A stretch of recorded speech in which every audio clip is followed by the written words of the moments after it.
행하라. 진리 안에서 행하라. 할렐루야. 아멘. 좋습니다. 오늘 함께 나눌 말씀은요, 우리 마태복음 24장 7절에서 13절까지의 말씀 같이 보도록 하겠습니다.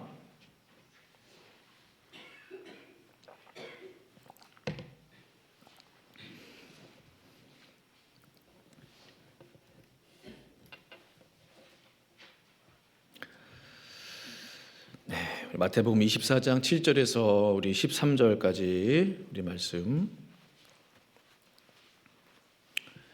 찾으신 줄 알고 저와 함께 우리 한 구절씩 교독하도록 하겠습니다. 민족이 민족을, 나라가 나라를 대적하여 일어나겠고 곳곳에 기근과 지진이 있으리니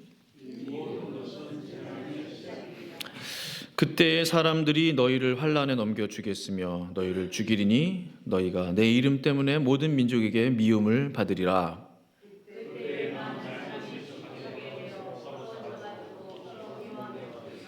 거짓 선지자가 많이 일어나 많은 사람을 미혹하겠으며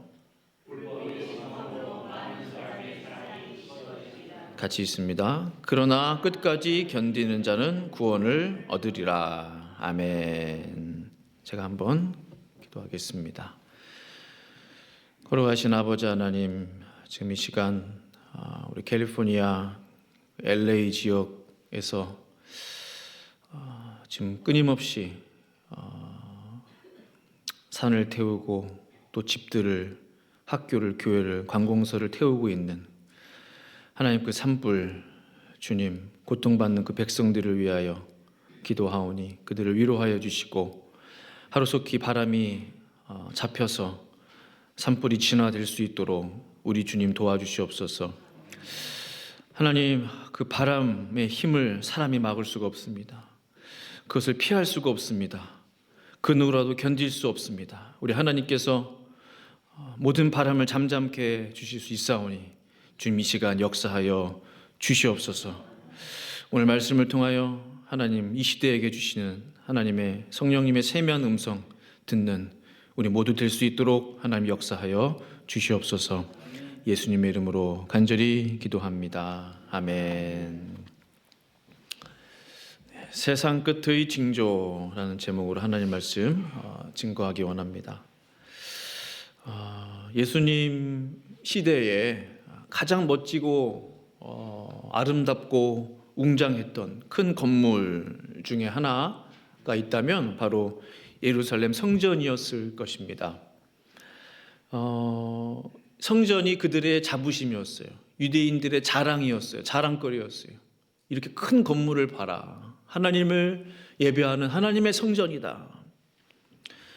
예수님께서 제자들과 함께 성전 건물 곁을 지나가실 때 제자들이 성전을 가리키면서 말합니다. 주님, 주님, 이 건물을 한번 보십시오. 이 웅장함을 보세요. 정말 크지 않습니까? 정말 아름답지 않아요? 그런데 예수님께서는 의외의 대답을 하십니다. 그래, 참 성전이 멋지구나. 이렇게 맞장구를 쳐주면 좋은데 이런 말씀을 하세요. 얘들아, 너희가 지금 이 건물을 보고 있지 않느냐? 내가 진실로 진실로 너희에게 말하노니 이 성전의 돌 위에 돌 하나도 남지 않고 이 성전은 다 무너지게 될 것이다. 제자들은 예수님의 말씀에 큰 충격을 받았을 겁니다.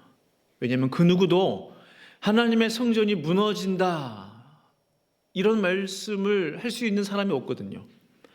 이렇게 멋있게 아름답게 웅장하게 세워져 있는데 누가 성전을 무너뜨리냐, 가만히 있는 게 왜 무너지냐. 예수님께서 그 올리브산에서 제자들과 함께 잠시 쉬실 때 이 제자들이 아직도 그 충격에서 헤어나오지 못했던 것 같아요.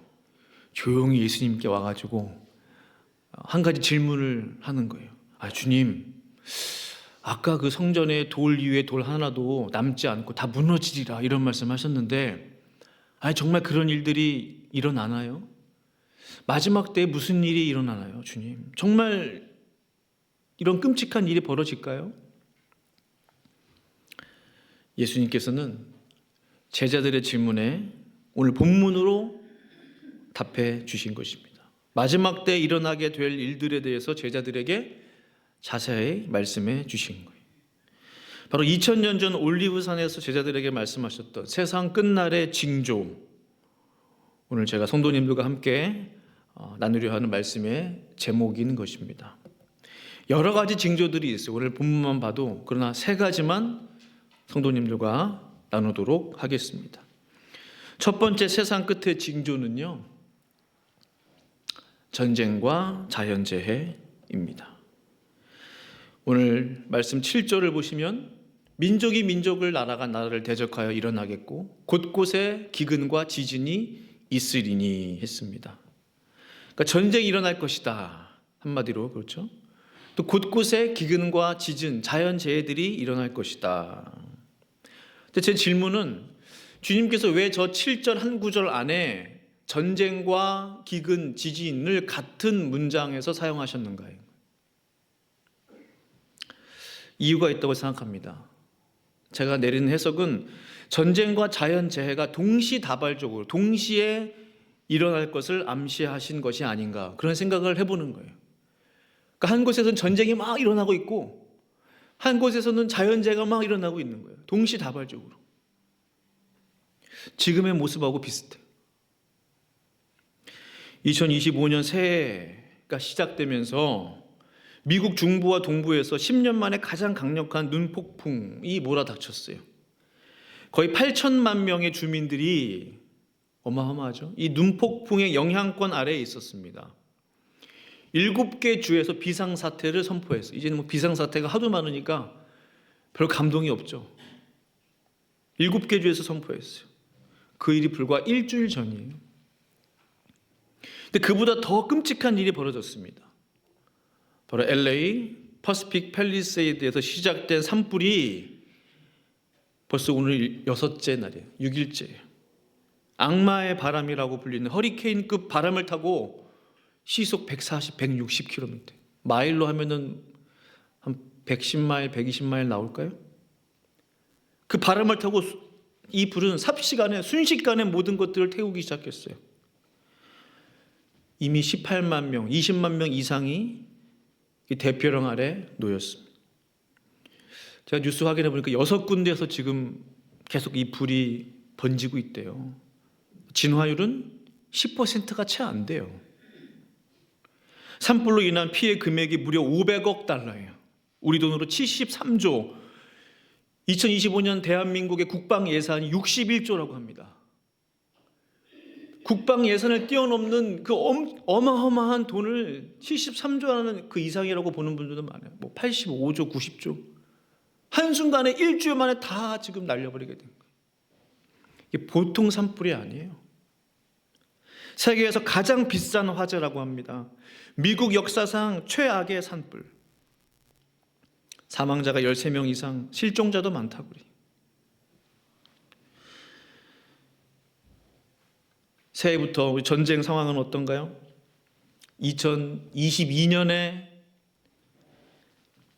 시작된 2월 24일 날 러시아 우크라이나 전쟁이 시작됐죠. 올해로 벌써 전쟁 4년 차에 접어들었어요.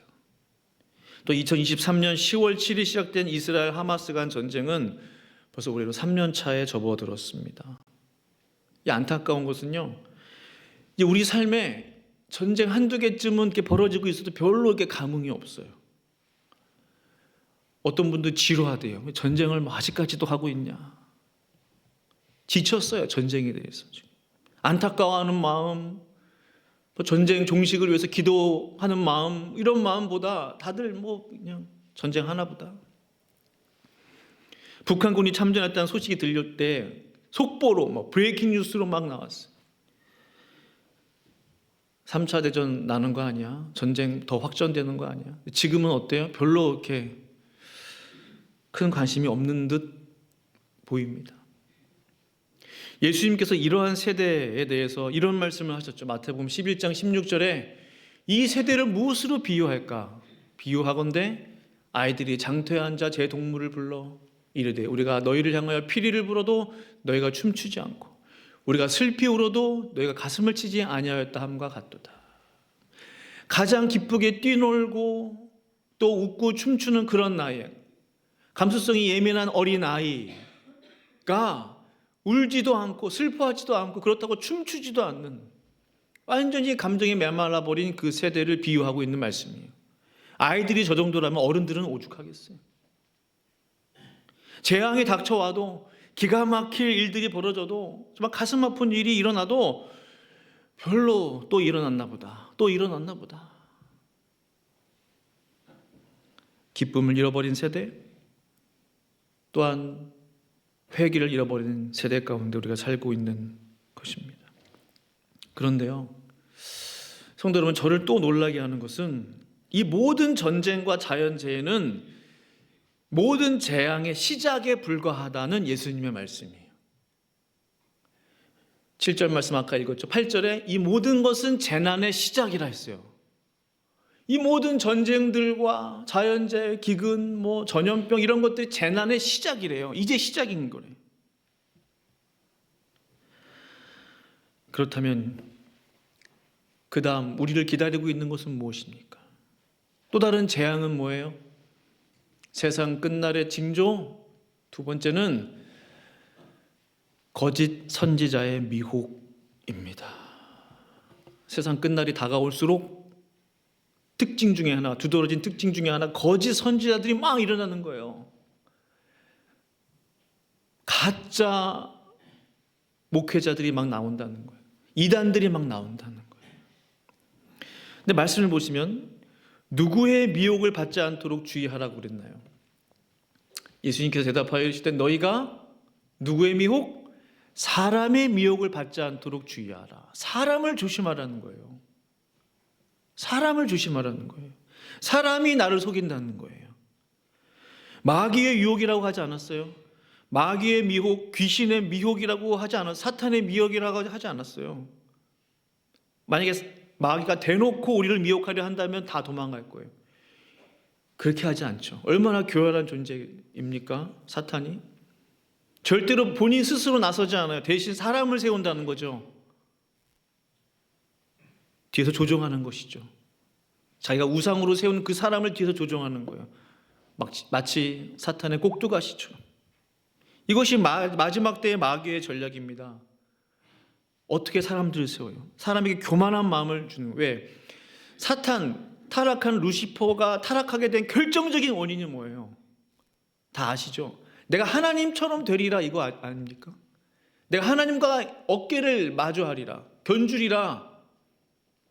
하나님의 저주를 받아서 이 땅에 쫓겨난 거잖아요, 사탄이.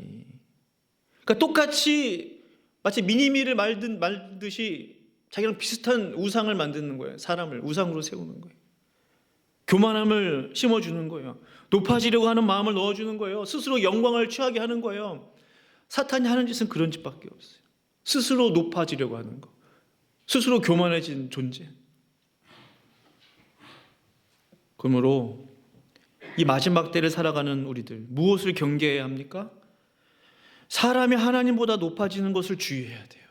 이건 다른 이유를 댈 수가 없어요. 교만해지는 것을 정말로 조심해야 돼요. 자신을 높이는 것을 정말로 조심해야 돼요. 목회자도 예외는 아니죠. 오늘 말씀에 거짓 선지자라고 했기 때문에, 선지자는 선지자인데 거짓된 것이죠. 이사야 9장 16절은 이렇게 말씀하고 있어요. 같이 한번 읽어보겠습니다. 16절 시작. 백성을 인도하는 자가, 아멘. 누가 그들을 미혹해요? 백성을 인도하는 자가 백성을 미혹한다고 그랬어요. 이거 얼마나 안타까운 말씀입니까? 남이 그냥 모르는 사람이, 세상 사람이 백성들을 미혹하는 게 아니에요. 하나님의 종이 하나님의 백성들을 미혹하는 거예요. 하나님의 선지자라고 불리는 그 사람이 하나님의 자녀들을 미혹하는 거예요. 인도를 받는 자들이 멸망을 당하는도다. 얼마나 끔찍합니까? 그래서 오늘 본문에서도 4절, 5절, 11절 말씀을 3번이나 강조하고 계시죠. 미혹을 받지 않도록 주의하라. 처음엔 사람이라고 그랬죠. 5절에서는 그리스도라 하여 많은 사람 미혹하리라. 11절 거짓 선지자가 일어나 많은 사람을 미혹하리라. 많은 사람을 미혹당하는 이유는 많은 거짓 선지자들이 일어나기 때문인 것이죠. 예레미야 14장 말씀을 보시면 그 14장 안에 거짓 선지자와 참 선지자의 모습이 대조적으로 기록되어 있는 것을 알 수가 있어요. 우리가 잘 아는 예레미야는 참 선지자죠. 그가 이렇게 하나님 앞에 기도합니다. 여호와여, 우리의 죄악이 우리에게 되어야 증언할지라도 주는 주의 이름을 위하여 일하소서. 고백하는 거예요. 우리의 타락함이 많으니이다. 우리가 주께 범죄하였나이다. 반면 거짓 선지자들에 대해서 예레미야는 뭐라고 기도합니까? 이에 내가 말하되 슬프도소이다. 예레미야가 왜 슬플까요? 주 여호와여, 보시옵소서. 선지자들이, 거짓 선지자들, 그들에게 이르기를, 백성들에게 이르기를 너희가 칼을 보지 아니하겠고 기근은 너희에게 이르지 아니할 것이라. 내가 이곳에서 너희에게 확실한 평강을 주리라 하나이다 했어요.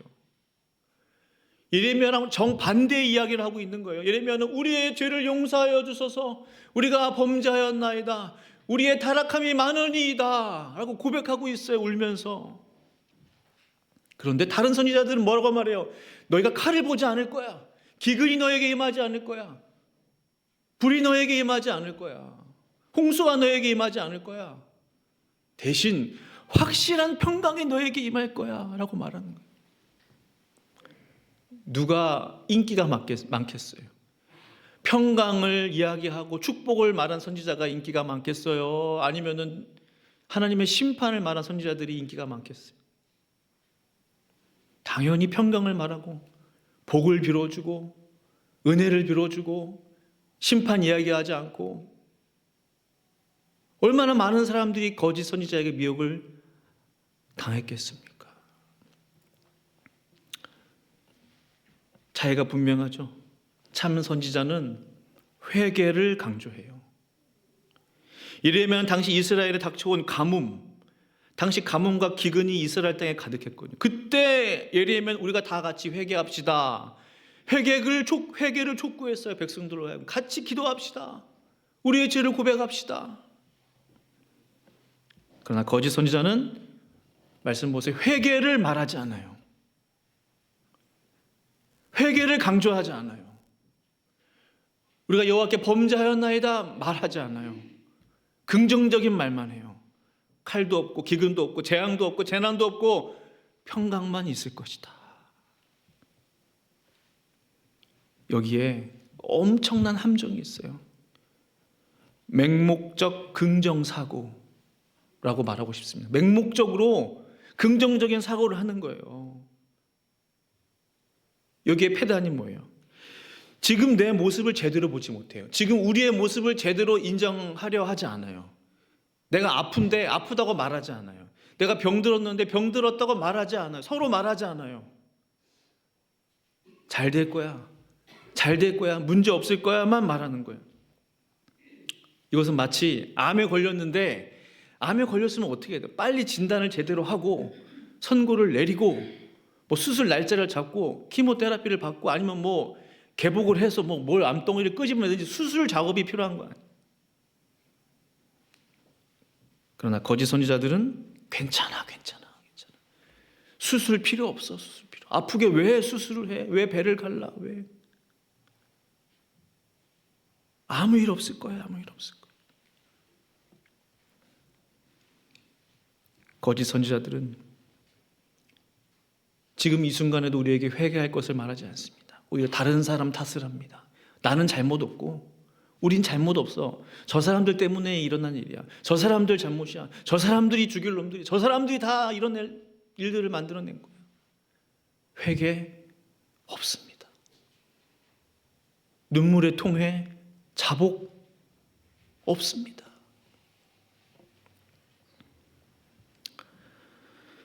세 번째, 세상 끝의 징조.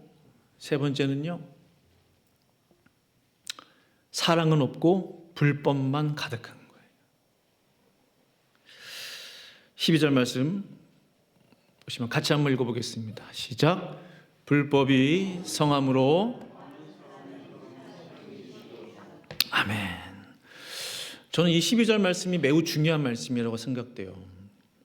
말씀을 가만히 보시면 우리가 성경을 이제 묵상하실 때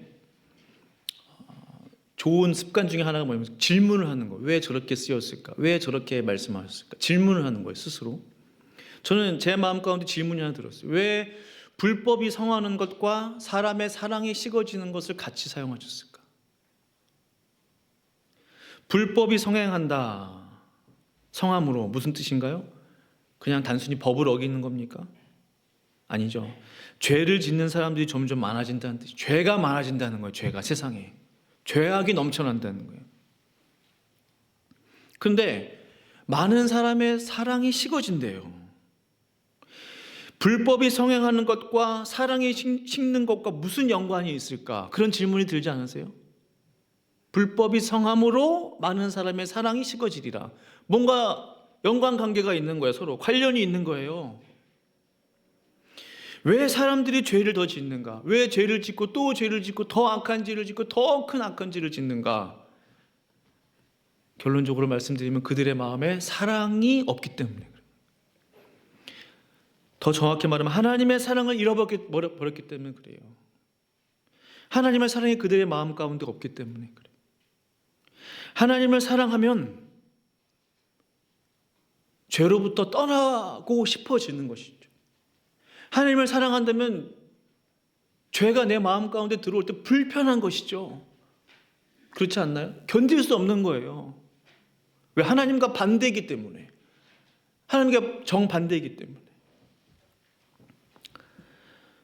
관련하여 이야기 하나를 드리면요, 예수님께서 어느 날 바리새인의 집에 초대를 받으셨어요.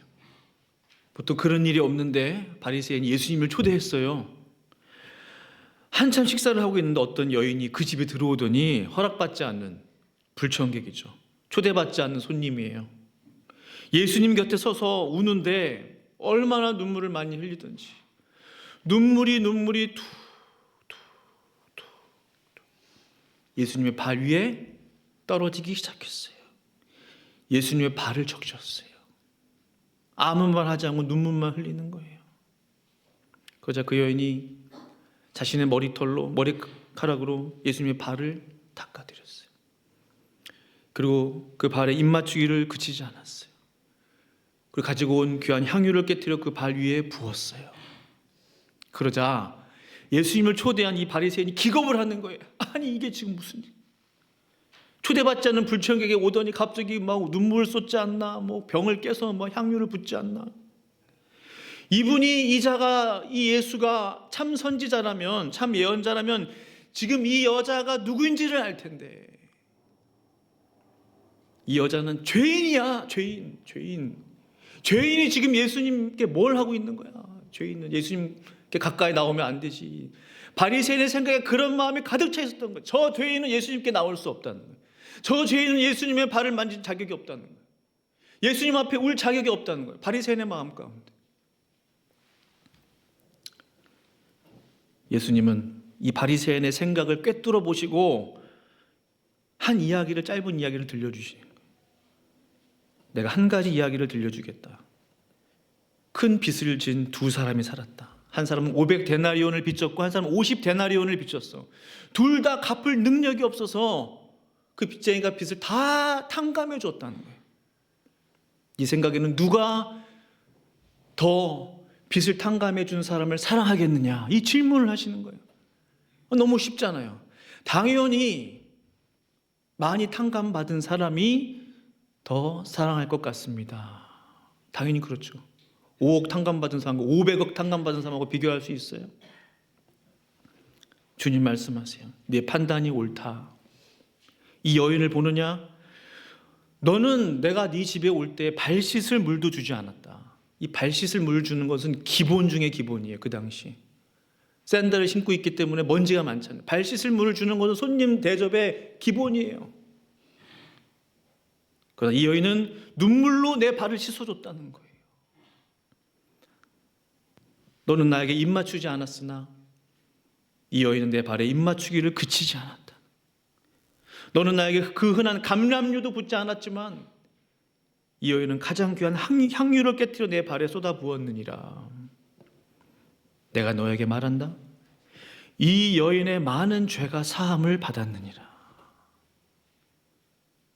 이것은 이 여인이 나를 많이 사랑했기 때문이라.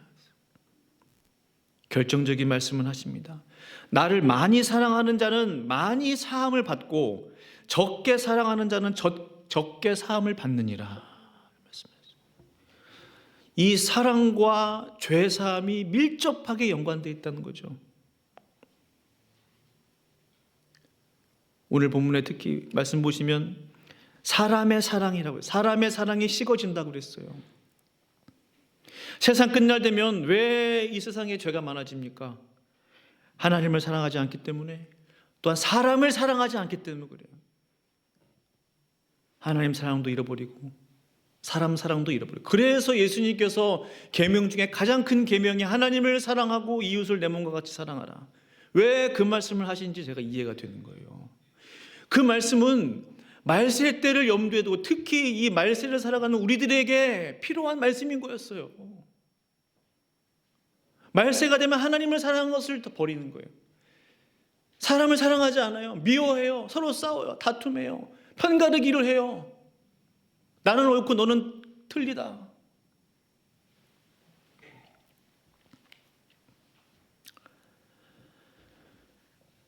사람의 사랑이 식어지리라. 사람들이 서로 사랑하지 않는다는 거죠. 서로 관심 없는 거예요. 영어 성경 표현처럼 뭐예요? The love of most will grow cold라는 단어. 사랑이 식는다는 표현을 저렇게 하는구나. 차가워지는 거예요, 마음이. 사람 대 사람을 대할 때 차갑게 대하는 거예요. 살살 맞게 대하는 거예요. 사랑이 식지 않게 하는 것은요, 우리 크리스천들이 반드시 지켜내야 할 마지막 보루예요. 마지노선, 마지막 파수대, 마지막 다리, 마지막으로 지켜내야 할 성. 이게 무너지면 다 무너져버려요. 가만히 생각해 봤어요. 서로 사랑하지 않는다면 교회의 존재 목적이 뭔가? 서로 관심 갖지 않는다면 예수님의 복음은 말뿐이구나. 서로 사랑하지 않는데 저 사람이 지옥에 가든 천국에 가든 무슨 상관이야. 나만 가면 되지. 나만. 내가 좋아하는 사람만 가면 되지.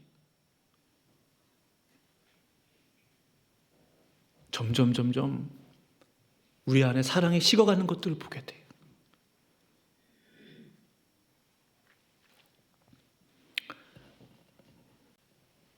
이런 생각을 하게 됐어요. 그렇다면 얼마나 2024년 이 한 해 동안 나는, 또 우리는, 우리 교회는 얼마나 이 사랑이 식지 않도록 노력해 왔나, 그런 생각을 해봤어요. 사랑의 실천을 뭘 했나, 사랑의 훈련, 어떤 훈련들을 했나, 다른 사람을 사랑하기 위해서 어떠한 노력들을 했나, 그런 생각이 드는 거예요. 이 말세 때에 예수님의 십자가 사랑을 지켜내기 위해서 이 교회는 그거 빼면은 껍데기잖아요. 예수님의 사랑 빼면 다 껍데기예요.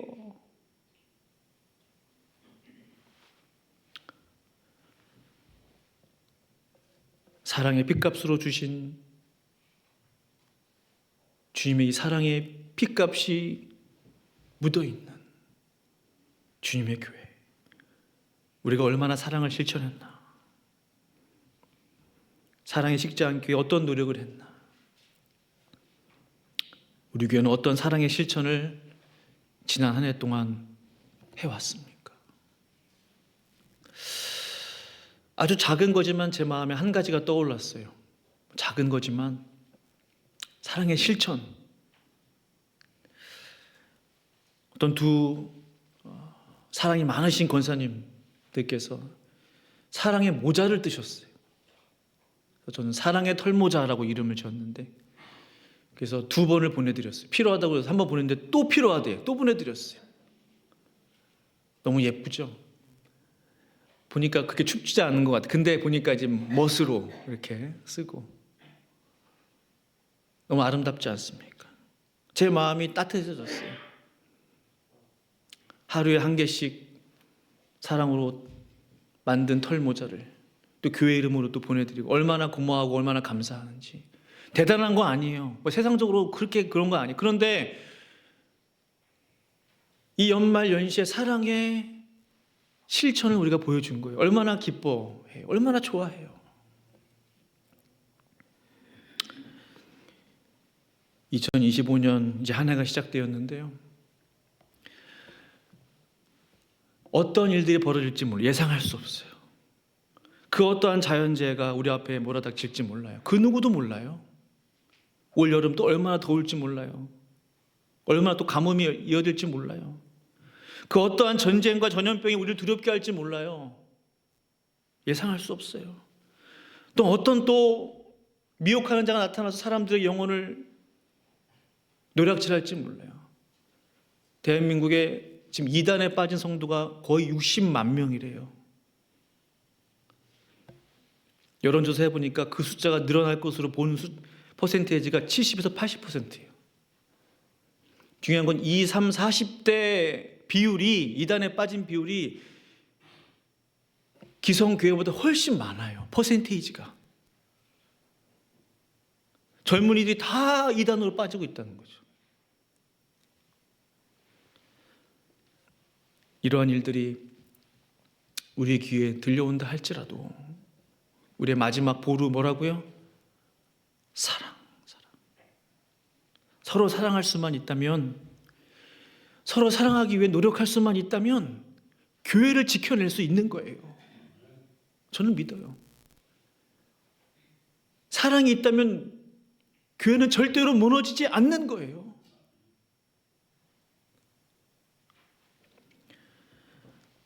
베드로전서 4장 8절 말씀 마지막으로 같이 읽고 말씀을 마무리하기 원합니다. 우리 같이 한번 읽어보겠습니다. 시작. 무엇보다도 뜨겁게 서로 사랑할지니 사랑은 허다한 죄를 덮느니라. 아멘. 무엇보다 뭐라고요? 뜨겁게 서로 사랑하라. 이해가 돼요. 아, 그냥 사랑합니다. 이 정도로 될 게 아니구나. 우리가 마주할 세상은 지금 뜨겁게 사랑해도 부족할 판이에요. 그 사랑은 허다한 죄를 돕는데, 죄를 무마시켜주고 죄를 감춰주고 이런 의미가 아니고, 내가 연약하고 형제 자매가 연약할 때 그 죄를 너그럽게 용서해 준다는 말이에요. 그 죄를 위해 같이 기도해 준다는 말이에요. 덮어준다는 말은 그걸 들춰내고 그 죄를 크게 만들고 서로 모함하고 이게 아니고 사랑. 마지막 때를 살아가는 우리들에게 꼭 필요한, 제가 회복해야 되고 우리 성도님들께서 회복해야 할, 반드시 지켜내야 할 그 사랑. 올 한 해 주님 앞에서 지켜나가실 수 있기를 간절히 축원합니다. 우리 기도하시겠습니다. 우리 말씀 생각하시면서 우리 세 가지 나눴습니다. 마지막 때 일어날 일들 세 가지. 저의 결론은 이것이, 하나님, 죄가 쌓여만 가고 죄악이 넘쳐난 이 시대 속에서 교회의 본분, 교회의 위치, 예수 그리스도의 사랑 지켜내게 하여 주시고, 내 마음에 주님의 사랑 부어주셔서 우리 새벽교회가 더욱더 사랑의 공동체 될 수 있도록 역사하여 주시옵소서. 함께 합심으로 기도하겠습니다. 걸어가신 아버지 하나님 감사하며 찬양합니다. 할렐루야. 하나님 아버지, 하나님, 곳곳에서 전쟁과 기근과 전염병 하나님 아버지 일어나고 있지만, 또한 아버지여, 시간이 지날수록, 해가 바뀔수록 이단에 빠진 영혼들, 거짓 선지자에 빠진 영혼들이 점점 그 수를 헤아릴 수 없을 정도로 늘어나고 있는 하나님 아버지, 주여, 많은 죄악들이 범람하고 도시 곳곳마다 죄악들이 넘쳐나는 이 시대 속에서 우리가 해야 할 것은 무엇입니까? 사랑을 지켜내게 하시고 예수님의 사랑을 지켜내는 교회가 될 수 있도록 주님 도와주시옵소서. 사랑을 실천하게 하시고 사랑을 훈련하게 하시고 사랑을 연습하게 하여 주시옵소서. 주님 감사합니다. 예수님의 이름으로 간절히 기도합니다. 아멘.